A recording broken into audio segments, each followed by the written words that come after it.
रिवाज कीजिए 7.3 what are the evidences for evolution को। पृथ्वी पर लाइफ फॉर्म्स यानी कि जीवों के विकास के कई प्रमाण हैं। बताइए फोसिल्स किसको कहते हैं?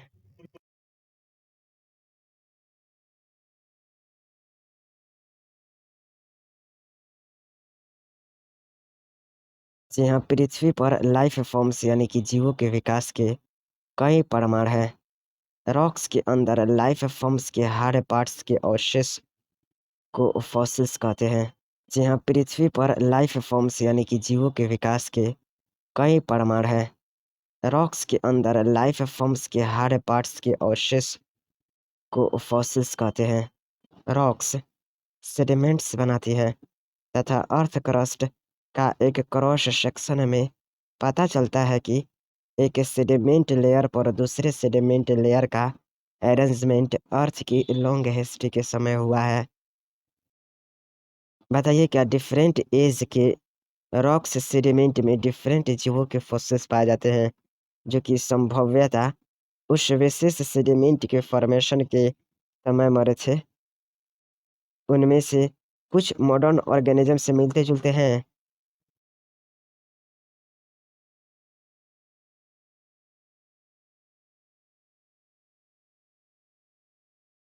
जी हाँ, डिफरेंट एज के रॉक्स सेडिमेंट्स में डिफरेंट जीवों के फॉसिल्स पाए गए हैं जो कि संभव्यता उस विशेष सेडिमेंट के फॉर्मेशन के समय मरे थे। उनमें से कुछ मॉडर्न ऑर्गेनिज्म से मिलते-जुलते हैं। ये एक्सटिंक्ट ऑर्गेनिजम्स एग्जाम्पल के लिए डायनासोर्स को रिप्रेजेंट करते हैं। जी हाँ, डिफरेंट एज के रॉक्स सेडिमेंट्स में डिफरेंट जीवों के फॉसिल्स पाए गए हैं जो कि संभव्यता उस विशेष सेडिमेंट के फॉर्मेशन के समय मरे थे। उनमें से कुछ मॉडर्न ऑर्गेनिज्म से मिलते-जुलते हैं। ये एक्सटिंक्ट ऑर्गेनिजम्स एग्जाम्पल के लिए डायनासोर्स को रिप्रेजेंट करते हैं। स्टडीज क्या यह बताती है कि समय-समय पर लाइफ फॉर्म्स बदलते रहते हैं तथा कुछ लाइफ फॉर्म्स कुछ विशेष जियोलॉजिकल टाइम तक ही सीमित रहे? अतः लाइफ के न्यू फॉर्म्स इतिहास के अलग-अलग टाइम में प्रकट हुए। इन सभी को क्या कहा जाता है?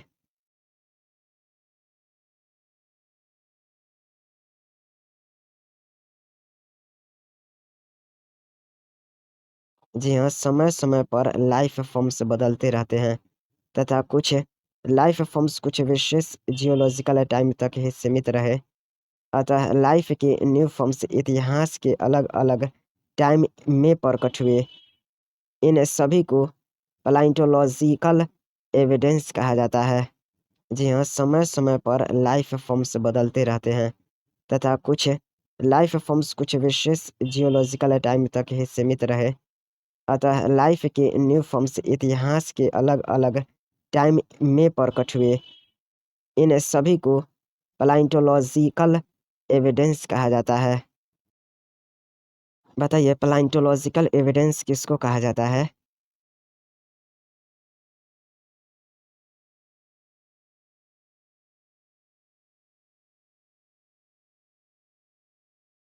जी हाँ, समय-समय पर लाइफ फॉर्म्स बदलते रहते हैं तथा कुछ लाइफ फॉर्म्स कुछ विशेष जियोलॉजिकल टाइम तक ही सीमित रहे। अतः लाइफ फॉर्म की न्यू फॉर्म्स इतिहास के अलग-अलग टाइम में प्रकट हुए। इन सभी को पैलियोंटोलॉजिकल एविडेंस कहा जाता है। जी हाँ, समय-समय पर लाइफ फॉर्म्स बदलते रहते हैं तथा कुछ लाइफ फॉर्म्स कुछ विशेष जियोलॉजिकल टाइम तक ही सीमित रहे। अतः लाइफ फॉर्म की न्यू फॉर्म्स इतिहास के अलग-अलग टाइम में प्रकट हुए। इन सभी को पैलियोंटोलॉजिकल एविडेंस कहा जाता है। क्या आप फॉसिल्स की उम्र कैलकुलेट करना जानते हैं? क्या आप रेडियोएक्टिव डेटिंग के मेथड तथा प्रिंसिपल को कलेक्ट करेंगे?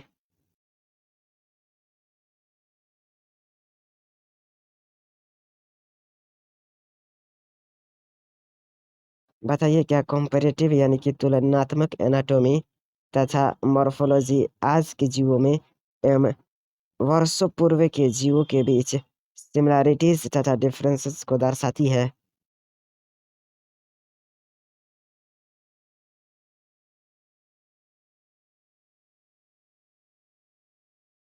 जी हाँ, कंपैरेटिव यानी कि तुलनात्मक एनाटॉमी तथा मॉर्फोलॉजी आज के जीवों एवं वर्षों पूर्व के जीवों के बीच सिमिलैरिटीज तथा डिफरेंसेस को दर्शाती है।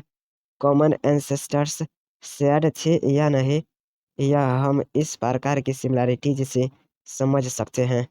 जी हाँ, कंपैरेटिव यानी कि तुलनात्मक एनाटॉमी तथा मॉर्फोलॉजी आज के जीवों एवं वर्षों पूर्व के जीवों के बीच सिमिलैरिटीज तथा डिफरेंसेस को दर्शाती है। Common ancestor figure 7.2 a family tree of dinosaurs and their modern day counterpart organisms like crocodiles and birds का माइंड कैप्चर कीजिए और कम से कम इस फिगर को 20 से 30 बार बनाइए। बताइए क्या इसमें आपको एस्टिगोसॉरस दिख रहा है?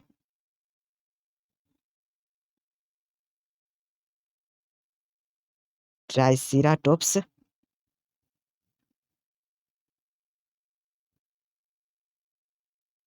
ब्राकियोसोरस,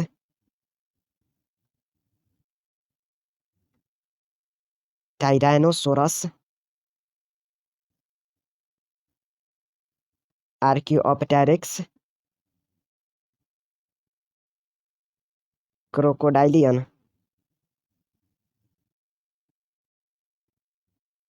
पटेरानोडोन।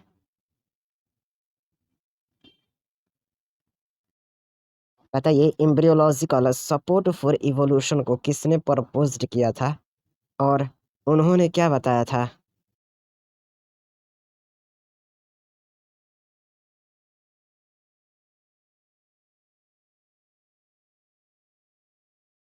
जी हाँ, embryological support for evolution proposed किया गया था by Ernst Haeckel based upon the observation of certain features during embryonic stage common to all vertebrates that are absent in adult।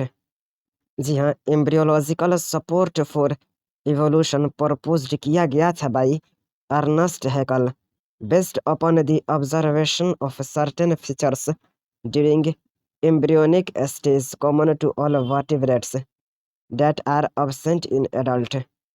Example के लिए embryos of all vertebrates including human develop a row of vestigial gill slits just behind the head, but it is a functional organ only in fish and not found in any other vertebrates। जी हाँ, example के लिए embryos of all vertebrates including human develop a row of vestigial gill slits just behind the head, but it is a functional organ only in fish and not found in any other vertebrates। बताइए embryological support for evolution को कैसे disapproved किया गया?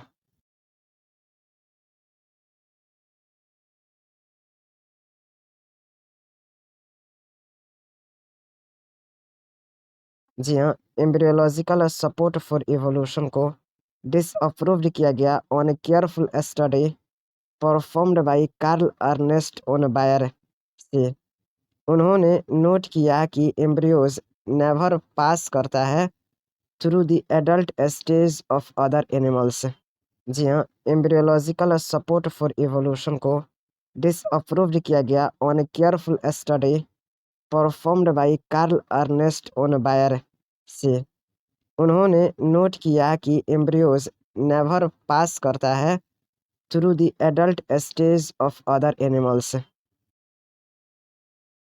बताइए क्या comparative anatomy तथा morphology आज के जीवों में एवं वर्षों पूर्व के जीवों के बीच सिमिलैरिटीज तथा डिफरेंसेस को दर्शाती है और क्या कॉमन एंसेस्टर शेयर्ड थे या नहीं, हम यह इस प्रकार की सिमिलैरिटीज से समझ सकते हैं? यदि हाँ तो एग्जांपल बताइए।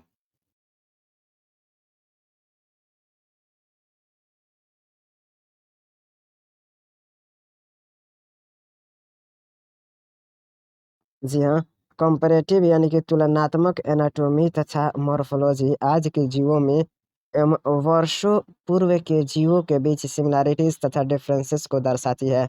कॉमन एंसेस्टर शेयर थे या नहीं, यह हम इस प्रकार की सिमिलैरिटीज से समझ सकते हैं।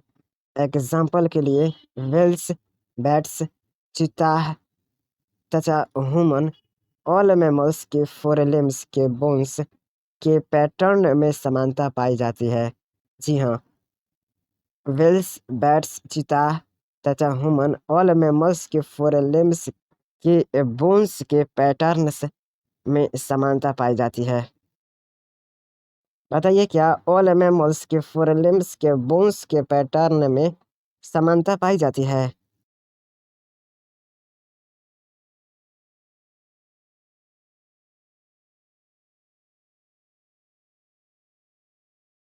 जी हाँ, ऑल मैमल्स के फोरलिम्स के बोन्स के पैटर्न में समानता पाई जाती है। एग्जाम्पल के लिए व्हेल्स, बैट्स, चीता और ह्यूमन ऑल मैमल्स के फोरलिम्स के बोन्स के पैटर्न में समानता पाई जाती है।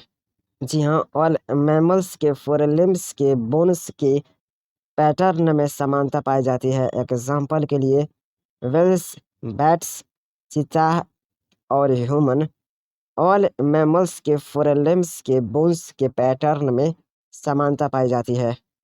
दो इन एनिमल्स में फोरलिम्स अलग अलग फंक्शन परफॉर्म करते हैं, परंतु इनके एनाटॉमिकल स्ट्रक्चर समान होते हैं। जैसे फोरलिम्स में ह्यूमेरस, रेडियस, अल्ना, कार्पल्स, मेटाकार्पल्स तथा फेलेंजेस आदि। जी हाँ, दो इन एनिमल्स में फोरलिम्स अलग अलग फंक्शन परफॉर्म करते हैं, परंतु इनके एनाटॉमिकल स्ट्रक्चर समान होते हैं। जैसे फोरलिम्स में ह्यूमेरस, रेडियस, अल्ना, कार्पल्स, मेटाकार्पल्स तथा फेलेंजेस आदि। डाइवर्जेंट इवोल्यूशन क्या होता है और डाइवर्जेंट इवोल्यूशन के स्ट्रक्चर्स क्या होती है?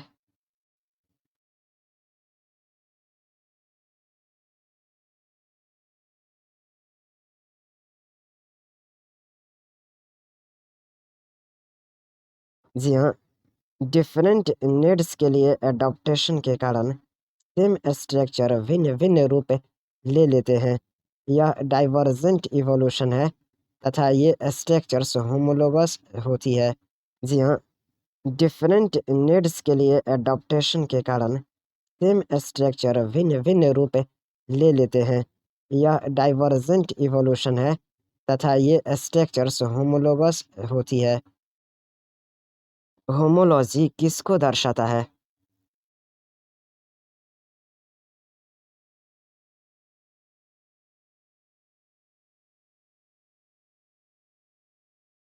जी हाँ, होमोलॉजी कॉमन एनेसेस्ट्री को दर्शाता है।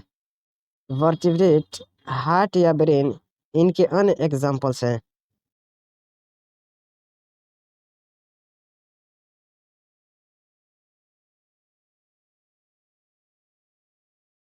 जी हाँ, होमोलॉजी कॉमन एनेसेस्ट्री को दर्शाता है। वर्टिब्रेट, हार्ट या ब्रेन्स इसके अन्य एग्जाम्पल्स हैं। जी हाँ, होमोलॉजी कॉमन एनेसेस्ट्री को दर्शाता है। वर्टिब्रेट, हार्ट या ब्रेन्स इसके अन्य एग्जाम्पल्स हैं। होमोलॉजी को दर्शाने वाले दो प्लांट्स का नाम बताइए।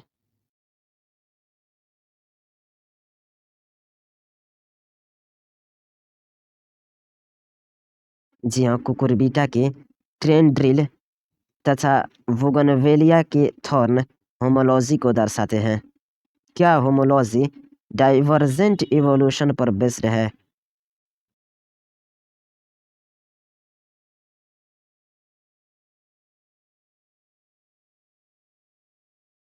जी हाँ, प्लांट में जैसे कुकुरबिटा के टेंड्रिल तथा बोगनवेलिया का थॉर्न होमोलॉजी को दर्शाते हैं। होमोलॉजी डाइवर्जेंट इवोल्यूशन पर बेस्ड है, जबकि एनोलॉजी इसके ठीक विपरीत होती है। जी हाँ, प्लांट में जैसे कुकुरबिटा के टेंड्रिल तथा बोगनवेलिया का थॉर्न होमोलॉजी को दर्शाते हैं।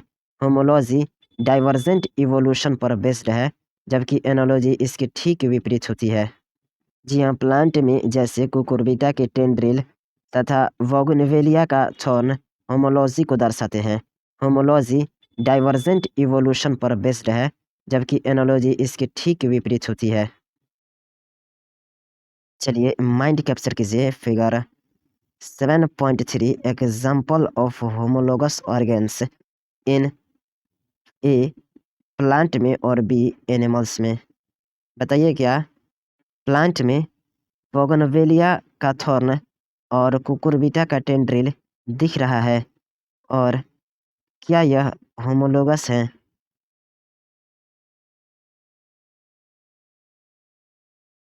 जी हाँ, बोगनवेलिया का थॉर्न कुकुरबिटा का टेंड्रिल होमोलोगस हैं, जो कि फिगर में दिख रहे हैं। जी हाँ, बोगनवेलिया का थॉर्न कुकुरबिटा का टेंड्रिल होमोलोगस हैं, जो कि फिगर में दिख रहे हैं। जी हाँ, बोगनवेलिया का थॉर्न कुकुरबिटा का टेंड्रिल होमोलोगस हैं, जो कि फिगर में दिख रहे हैं। बताइए क्या आपके फिगर में एग्जांपल्स ऑफ होमोलोगस ऑर्गेन में वेल्स, बैट्स, चीता, ह्यूमन के फोरलिम्ब के बोन्स के पैटर्न में समानता दिख रही है, और क्या ये होमोलोगस ऑर्गेन है? जी हाँ, बिल्कुल है। रिवाइज कीजिए एनालोगस ऑर्गन्स को। बटरफ्लाई तथा बर्ड्स के विंग्स लगभग एक समान दिखते हैं, लेकिन इनके एनाटॉमिकल स्ट्रक्चर्स समान नहीं होते, यद्यपि ये समान फंक्शंस को परफॉर्म करते हैं। Are you agree with this?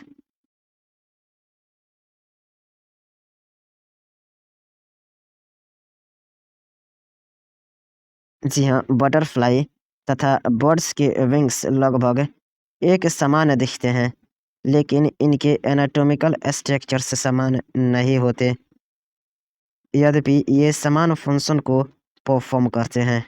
जी हाँ, बटरफ्लाई तथा बर्ड्स के विंग्स लगभग एक समान दिखते हैं, लेकिन इनके एनाटॉमिकल स्ट्रक्चर्स समान नहीं होते, यद्यपि ये समान फंक्शन को परफॉर्म करते हैं। एनालोगस स्ट्रक्चर किस इवोल्यूशन का परिणाम है?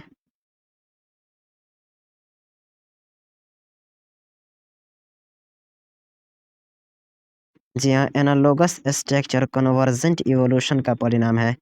एग्जाम्पल बताइए इसका।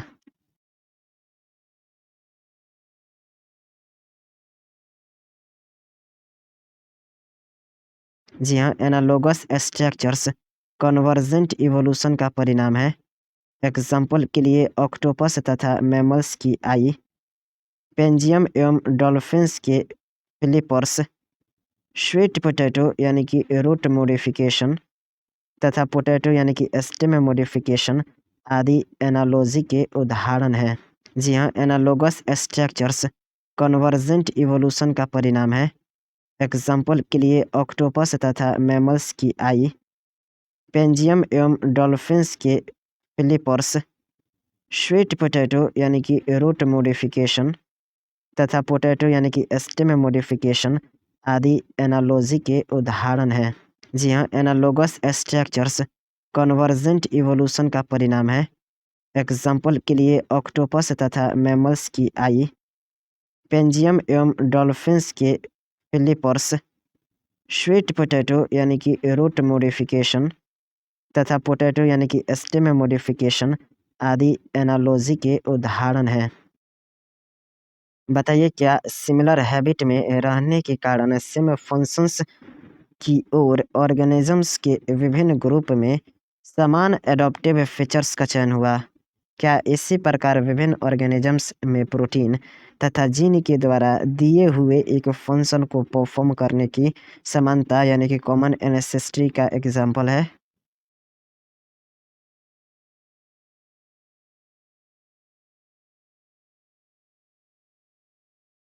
जी हाँ, सिमिलर हैबिटेट में रहने के कारण सेम फंक्शंस की ओर ऑर्गेनिजम्स के विभिन्न ग्रुप में समान एडॉप्टिव फीचर्स का चयन हुआ।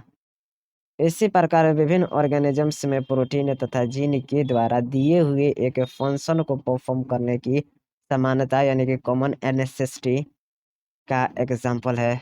जी हाँ, सिमिलर हैबिटेट में रहने के कारण सेम फंक्शंस की ओर ऑर्गेनिजम्स के विभिन्न ग्रुप में समान एडॉप्टिव फीचर्स का चयन हुआ। इसी प्रकार विभिन्न ऑर्गेनिजम्स में प्रोटीन तथा जीन के द्वारा दिए हुए एक फंक्शन को परफॉर्म करने की समानता यानी कि कॉमन एनेसेसिटी का एग्जाम्पल है। बताइए क्या बायोकेमिकल समानताएं भी ठीक उसी शेयर्ड एनेसेसिटी की ओर इशारा करती हैं जैसा कि डाइवर्स ऑर्गेनिजम्स के बीच स्ट्रक्चरल समानताओं में थी? क्या मानव ने प्लांट्स एवं एनिमल को एग्रीकल्चर, हॉर्टिकल्चर, एक्सपोर्ट या सिक्योरिटी के लिए चुनकर ब्रीड कराया? क्या मानव ने बहुत सारे वाइल्ड यानी कि जंगली एनिमल्स तथा क्रॉप्स को डोमेस्टिकेट किया?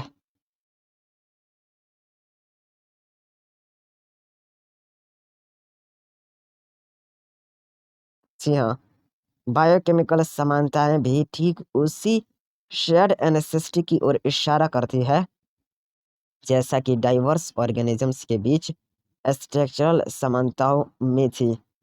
मानव ने प्लांट्स एवं एनिमल्स को एग्रीकल्चर, हॉर्टिकल्चर, एक्सपोर्ट या सिक्योरिटी के लिए चुनकर ब्रीड कराया। मानव ने बहुत सारे वाइल्ड यानी कि जंगली एनिमल्स तथा क्रॉप्स को डोमेस्टिकेट किया। इन इंटेंसिव ब्रीडिंग प्रोग्राम से तैयार हुए ब्रीड्स अन्य ब्रीड्स से भिन्न थी, एग्जाम्पल के लिए डॉग्स, किंतु फिर भी यह सेम ग्रुप से हैं। जी हाँ, बायोकेमिकल समानताएं भी ठीक उसी शेयर्ड एनेसेसिटी की ओर इशारा करती है जैसा कि डाइवर्स ऑर्गेनिजम्स के बीच स्ट्रक्चरल समानताओं में थी।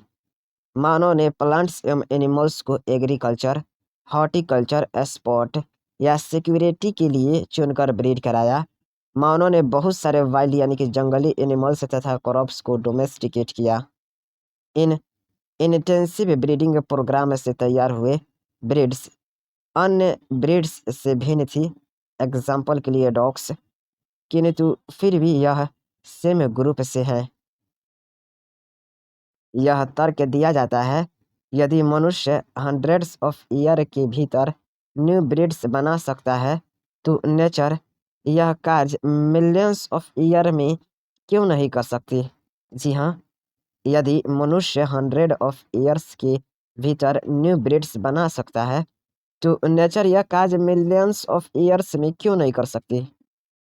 रिवाइज कीजिए इवोल्यूशन बाय नेचुरल सिलेक्शन को। नेचुरल सिलेक्शन द्वारा इवोल्यूशन के समर्थन में एक अन्य इंटरेस्टिंग ऑब्जर्वेशन इंग्लैंड में मिला। 1850s के समय यानी कि बिफोर इंडस्ट्रियलाइजेशन मोथ को कलेक्ट किया गया तथा देखा गया कि कलेक्टेड मोथ्स में डार्क विंग्ड या मिलानाइज्ड मोथ की तुलना में वाइट विंग्ड मोथ्स अधिक है, जबकि ठीक उसी जगह इंडस्ट्रियलाइजेशन के पश्चात अर्थात सन 1920 में डार्क विंग्ड मोथ अधिक संख्या में मिले अर्थात रेशियो इनवर्स हो गया। Are you agree with this? जी हाँ, नेचुरल सिलेक्शन द्वारा इवोल्यूशन के समर्थन में एक अन्य इंटरेस्टिंग ऑब्जर्वेशन इंग्लैंड में मिला।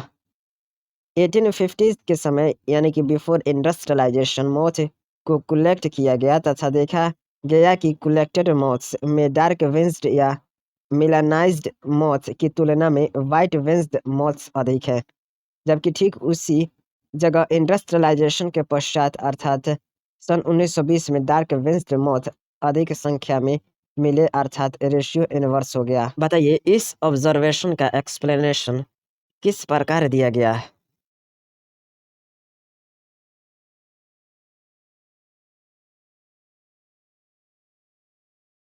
नेचुरल सिलेक्शन द्वारा इवोल्यूशन के समर्थन में एक अन्य इंटरेस्टिंग ऑब्जर्वेशन इंग्लैंड में मिला। 1850s के समय यानी कि बिफोर इंडस्ट्रियलाइजेशन मोथ को कलेक्ट किया गया तथा देखा गया कि कलेक्टेड मोथ्स में डार्क विंग्ड या मिलानाइज्ड मोथ की तुलना में वाइट विंग्ड मोथ्स अधिक है, जबकि ठीक उसी जगह इंडस्ट्रियलाइजेशन के पश्चात अर्थात सन 1920 में डार्क विंग्ड मोथ अधिक संख्या में मिले अर्थात रेशियो इनवर्स हो गया। इस ऑब्जर्वेशन का एक्सप्लेनेशन इस प्रकार दिया गया कि इंडस्ट्रियलाइजेशन के बाद इंडस्ट्रियल स्मोक तथा शूट्स यानी कि कालिख के कारण ट्री ट्रंक काले पड़ गए। इस प्रकार के कंट्रास्टिंग बैकग्राउंड में प्रीडेटर्स से वाइट विंग्ड मोथ नहीं बचे तथा डार्क विंज्ड या मिलानाइज्ड मॉथ बच गए। बताइए क्या बिफोर इंडस्ट्रियलाइजेशन ट्री के ऊपर व्हाइट लाइकेन के थिक ग्रोथ ने ट्रीज को लगभग ढक लिया था। इस प्रकार के बैकग्राउंड में व्हाइट विंज्ड मॉथ बच जाते थे, किंतु डार्क विंज्ड मॉथ प्रीडेटर के पकड़ में आ जाते थे।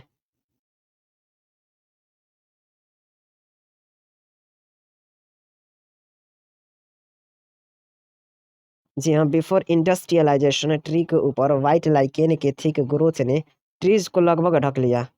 इस प्रकार के बैकग्राउंड में व्हाइट विंज्ड मॉथ बच जाते थे, किंतु डार्क विंज्ड मॉथ प्रीडेटर के पकड़ में आ जाते थे। क्या आप जानते हैं कि लाइकेन को इंडस्ट्रियल पॉल्यूशन इंडिकेटर की तरह यूज कर सकते हैं?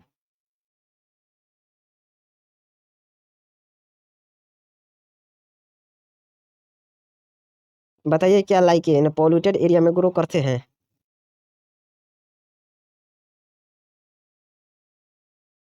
जी बिल्कुल, लाइकेन पॉल्यूटेड एरिया में ग्रो नहीं करते हैं।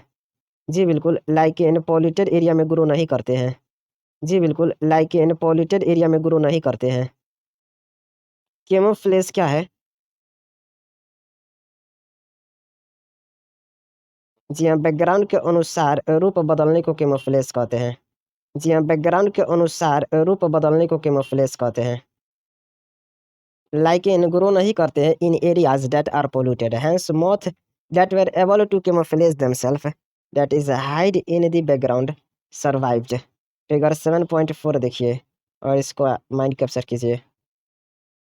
Figure 7.4, figure showing white winged moth and dark winged moth that is melanized on a tree trunk may A unpopulated area B in populated area का फिगर देखिए। फिर से बता दें, लाइकेन पॉल्यूटेड एरिया में ग्रो नहीं करता है, इसलिए वे मोथ जो कैमोफ्लेज यानी बैकग्राउंड के अनुसार अपने रूप बदल सकते थे, वो जीवित रह गए। इसके समर्थन में एक वाक्य यह भी है कि जहाँ इंडस्ट्रियलाइजेशन नहीं था जैसे कि रूरल एरियाज, वहाँ मेलानिक मोथ बहुत कम थे। यह दर्शाता है कि एक मिक्स्ड पॉपुलेशन में जो बेटर अडॉप्ट कर सकते हैं वे सरवाइव करेंगे तथा उनके पॉपुलेशन साइज में वृद्धि होगी। याद रहे कि किसी भी वेरिएंट का संपूर्ण विनाश नहीं होता। रिवाइज कीजिए इवोल्यूशन बाय एंथ्रोपोजेनिक एक्शन को। बताइए क्या हर्बिसाइड्स, पेस्टिसाइड्स एटसेट्रा के अत्यधिक प्रयोग के परिणाम स्वरूप केवल कम समय में रेजिस्टेंट वैरायटीज का चयन हुआ? क्या यही बात माइक्रोब्स के लिए भी सही सिद्ध होती है, जिनके लिए हम एंटीबायोटिक्स या अन्य ड्रग्स को यूकैरियोटिक ऑर्गेनिजम्स या सेल के रूप में उपयोग करते हैं? इस प्रकार सेंचुरीज में नहीं बल्कि मंथ्स या ईयर्स की समयावधि में ही रेजिस्टेंट ऑर्गेनिजम्स या सेल प्रकट हो रहे हैं।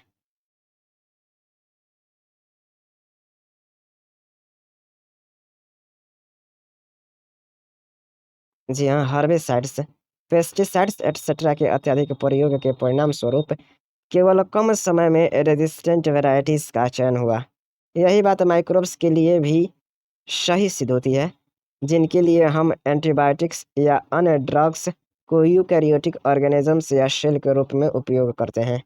इस प्रकार सेंचुरीज में नहीं बल्कि मंथ्स या ईयर्स की समय अवधि में ही रेजिस्टेंस ऑर्गेनिज्म या सेल प्रकट हो रहे हैं। बताइए क्या ये एंथ्रोपोजेनिक एक्शन द्वारा इवोल्यूशन का एक एग्जाम्पल है? यदि हाँ, तो बताइए यह हमें क्या बताता है?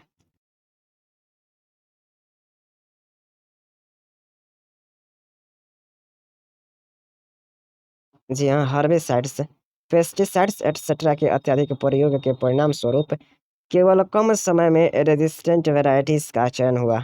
यही बात माइक्रोब्स के लिए भी सही सिद्ध होती है, जिनके लिए हम एंटीबायोटिक्स या अन्य ड्रग्स को यूकैरियोटिक ऑर्गेनिजम्स या सेल के रूप में उपयोग करते हैं। इस प्रकार सेंचुरीज में नहीं बल्कि मंथ्स या ईयर्स की समय अवधि में ही रेजिस्टेंस ऑर्गेनिज्म या सेल प्रकट हो रहे हैं। ये एंथ्रोपोजेनिक एक्शन द्वारा इवोल्यूशन का एक एग्जाम्पल है। यह हमें बताते हैं कि डिटर्मिनिज्म के सेंस में इवोल्यूशन एक डायरेक्टेड प्रोसेस नहीं है। जी हाँ, डिटर्मिनिज्म के सेंस में इवोल्यूशन एक डायरेक्टेड प्रोसेस नहीं है। डिटर्मिनिज्म के सेंस में इवोल्यूशन एक डायरेक्टेड प्रोसेस नहीं है। बताइए यह कौन सी प्रोसेस है?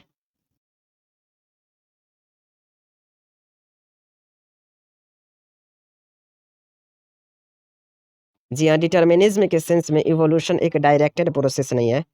यह एक स्टोकैस्टिक यानी कि रैंडम प्रोसेस है जो नेचर के चांस इवेंट्स तथा ऑर्गेनिजम्स में चांस म्यूटेशन पर आधारित है।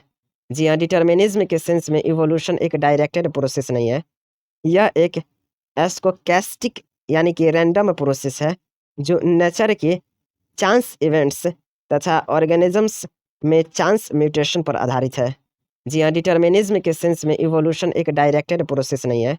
यह एक स्टोकैस्टिक यानी कि रैंडम प्रोसेस है जो नेचर के चांस इवेंट्स तथा ऑर्गेनिजम्स में चांस म्यूटेशन पर आधारित है। रिवाइज कीजिए 7.4 व्हाट इज एडॉप्टिव रेडिएशन को। डार्विन अपनी यात्रा के समय कहाँ गए थे जहाँ पर उन्होंने क्रिएचर्स की एक अमेजिंग डाइवर्सिटी देखी, विशेषकर स्मॉल ब्लैक बर्ड्स जिसको डार्विन फिंचेस कहा जाता है ने उन्हें आकर्षित किया। उन्होंने इस आइलैंड पर फिंचेस की कई वैराइटीज पाई। जितनी भी वैराइटीज को उन्होंने कंजक्चर्ड यानी कि अनुमानित किया वे इस आइलैंड में ही विकसित हुई थी। ओरिजिनल सीड ईटिंग फीचर्स से लेकर अल्टर्ड बिक्स के साथ अन्य रूप में विकसित हुई। बीक में परिवर्तन के कारण कुछ इंसेक्टिवोरस तथा कुछ वेजिटेरियन फिंचेस में अडॉप्ट हो गई। एक गिवन ज्योग्राफिकल एरिया के विभिन्न स्पीसीज के इवोल्यूशन का यह प्रोसेस जिसमें एक पॉइंट से शुरू होकर ज्योग्राफी यानी कि हैबिटेट के अन्य एरिया में रेडिएट होता है, इसे क्या कहते हैं?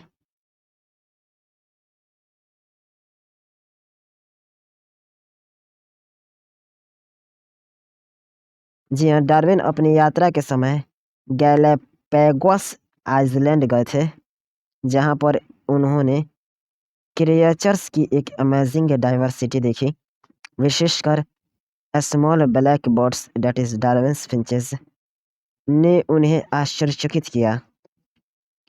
उन्होंने इस आइलैंड पर फिंचेस की कई वैराइटीज पाई। जितनी भी वैराइटीज को उन्होंने कंजक्चर्ड यानी कि अनुमानित किया वो इस आइलैंड में ही विकसित हुई थी। ओरिजिनल सीड ईटिंग फीचर्स से लेकर अल्टर्ड बीक के साथ अन्य रूप में विकसित हुई। बीक में परिवर्तन के कारण कुछ इंसेक्टिवोरस तथा कुछ वेजिटेरियन फिंचेस में अडॉप्ट हो गई। एक गिवन ज्योग्राफिकल एरिया में विभिन्न स्पीसीज के इवोल्यूशन का यह प्रोसेस एक पॉइंट से शुरू होकर ज्योग्राफी यानी कि हैबिटेट के अन्य एरिया में रेडिएट होता है, इसे एडॉप्टिव रेडिएशन कहते हैं। जी हाँ, डार्विन अपनी यात्रा के समय गैलापागोस आइलैंड गए थे जहाँ पर उन्होंने क्रिएचर्स की एक अमेजिंग डाइवर्सिटी देखी, विशेषकर small black birds that is Darwin's finches ने उन्हें आश्चर्यचकित किया। उन्होंने इस आइलैंड पर फिंचेस की कई वैराइटीज पाई। जितनी भी वैराइटीज को उन्होंने कंजक्चर्ड यानी कि अनुमानित किया वो इस आइलैंड में ही विकसित हुई थी। ओरिजिनल सीड ईटिंग फीचर्स से लेकर अल्टर्ड बीक के साथ अन्य रूप में विकसित हुई। बीक में परिवर्तन के कारण कुछ इंसेक्टिवोरस तथा कुछ वेजिटेरियन फिंचेस में अडॉप्ट हो गई। एक गिवन ज्योग्राफिकल एरिया में विभिन्न स्पीसीज के इवोल्यूशन का यह प्रोसेस एक पॉइंट से शुरू होकर ज्योग्राफी यानी कि हैबिटेट के अन्य एरिया में रेडिएट होता है, इसे एडॉप्टिव रेडिएशन कहते हैं। चलिए एडॉप्टिव रेडिएशन किसे कहते हैं फिर से बताइए और इसका एग्जाम्पल भी बताइए।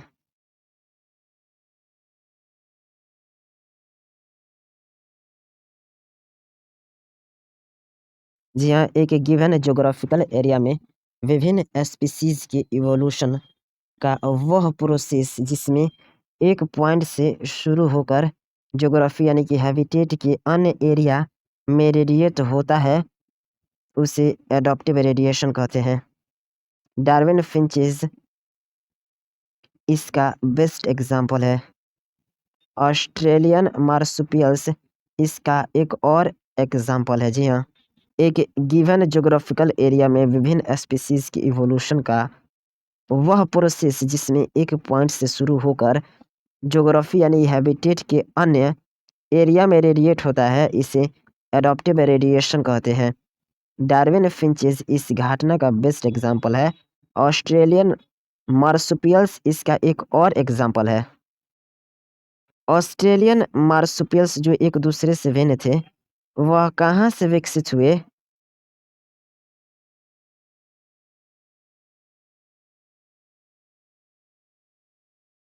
जी हाँ, ऑस्ट्रेलियन मार्सुपियल्स जो एक दूसरे से भिन्न थे, एक एंसेस्ट्रल स्टॉक से विकसित हुए, लेकिन ऑस्ट्रेलियन ईलैंड कॉन्टिनेंट के अंदर ही। जी हाँ, ऑस्ट्रेलियन मार्सुपियल्स जो एक दूसरे से भिन्न थे, एक एंसेस्ट्रल स्टॉक से विकसित हुए, लेकिन ऑस्ट्रेलियन ईलैंड कॉन्टिनेंट के अंदर ही। कन्वर्जेंट इवोल्यूशन किसे कहा जाता है?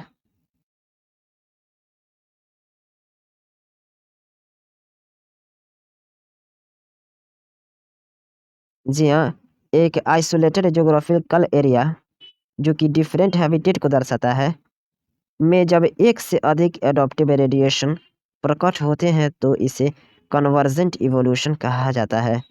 जी हाँ, एक आइसोलेटेड ज्योग्राफिकल एरिया जो कि डिफरेंट हैबिटेट को दर्शाता है, में जब एक से अधिक एडॉप्टिव रेडिएशन प्रकट होते हैं तो इसे कन्वर्जेंट इवोल्यूशन कहा जाता है या कहा जा सकता है। ऑस्ट्रेलिया के प्लासेंटल मैमल्स भी इस प्रकार के प्लासेंटल मैमल्स की वैरायटीज के विकास में एडॉप्टिव रेडिएशन प्रदर्शित करते हैं, जिनमें से प्रत्येक मेल खाते मार्सुपियल्स एग्जाम्पल के लिए प्लासेंटल उल्फ्स तथा टैस्मानिया उल्फ मार्सुपियल्स के समान दिखते हैं। Are you agree with this?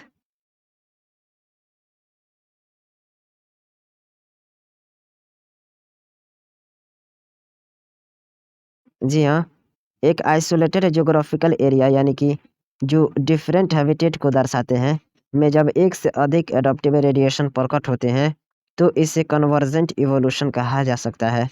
Australia के प्लासेंटल मैमल्स भी इस प्रकार के प्लासेंटल मैमल्स की वैरायटीज के विकास में एडॉप्टिव रेडिएशन प्रदर्शित करते हैं, जिनमें से प्रत्येक मेल खाते मार्सुपियल्स एग्जाम्पल के लिए प्लासेंटल उल्फ तथा टास्मेनिया उल्फ मार्सुपियल के समान ही दिखते हैं।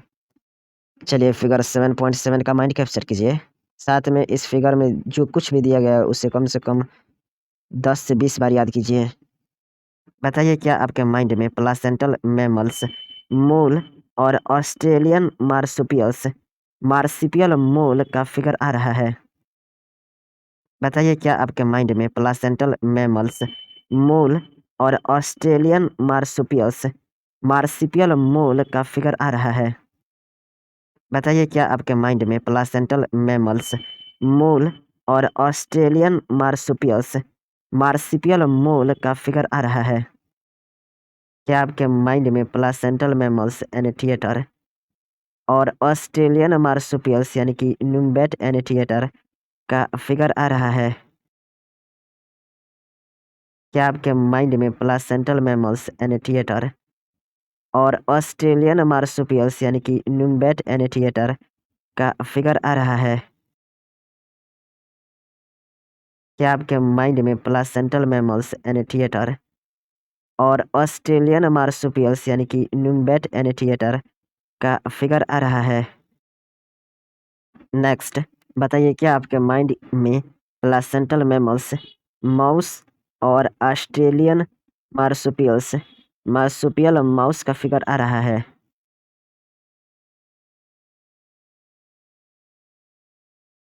बताइए क्या आपके माइंड में प्लासेंटल मैमल्स माउस और ऑस्ट्रेलियन मार्सुपियल्स मार्सुपियल माउस का फिगर आ रहा है।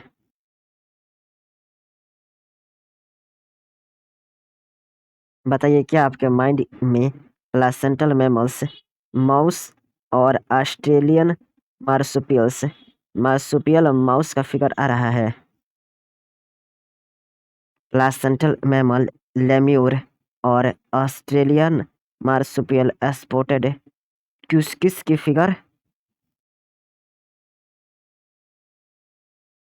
प्लासेंटल मैमल लेम्यूर और ऑस्ट्रेलियन मार्सुपियल स्पॉटेड क्यूस्किस की फिगर।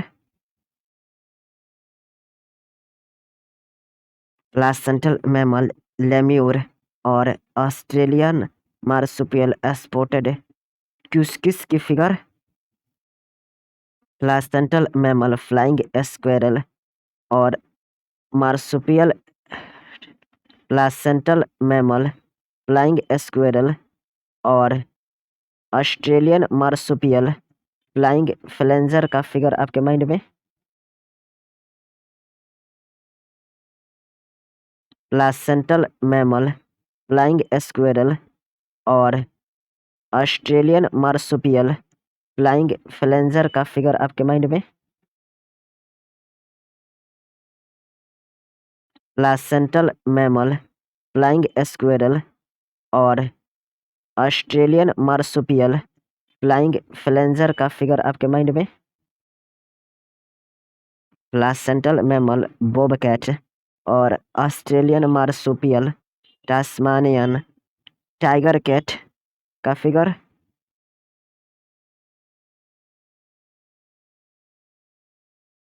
प्लासेंटल मैमल बोबकैट और Australian marsupial Tasmanian tiger cat का फिगर।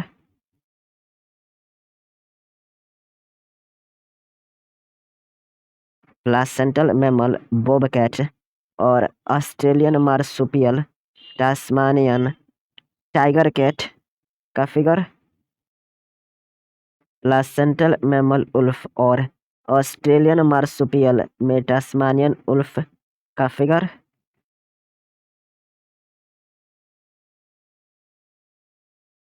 प्लासेंटल मैमल उल्फ और ऑस्ट्रेलियन मार्सुपियल में टास्मानियन उल्फ का फिगर। प्लासेंटल मैमल उल्फ और ऑस्ट्रेलियन मार्सुपियल में टास्मानियन उल्फ का फिगर। चलिए क्या आपके माइंड में फिगर 7.5 में variety of beaks of finches that Darwin found in Galapagos island का फिगर आ रहा है, जिसमें फर्स्ट का फिगर अपने माइंड में देखिए, सेकंड का, थर्ड का, फोर्थ का,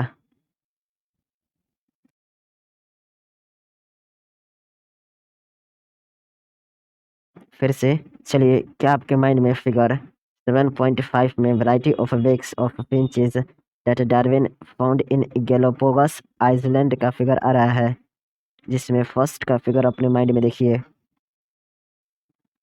सेकंड का, थर्ड का, फोर्थ का।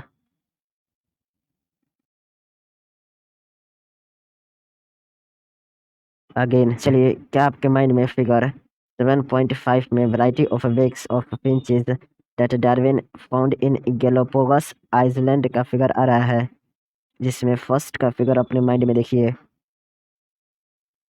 सेकंड का, थर्ड का, फोर्थ का। चलिए adaptive radiation of marsupials of Australia में इनका नाम बताइए।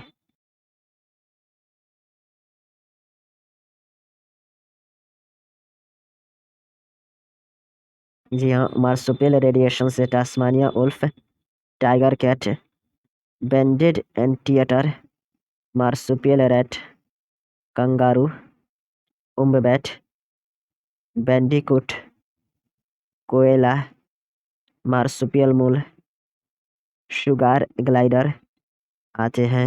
जी हाँ, मार्सुपियल रेडिएशन से Tasmania wolf, tiger cat, banded anteater, marsupial rat, kangaroo, wombat, bandicoot, koala, marsupial mole, sugar glider आते हैं।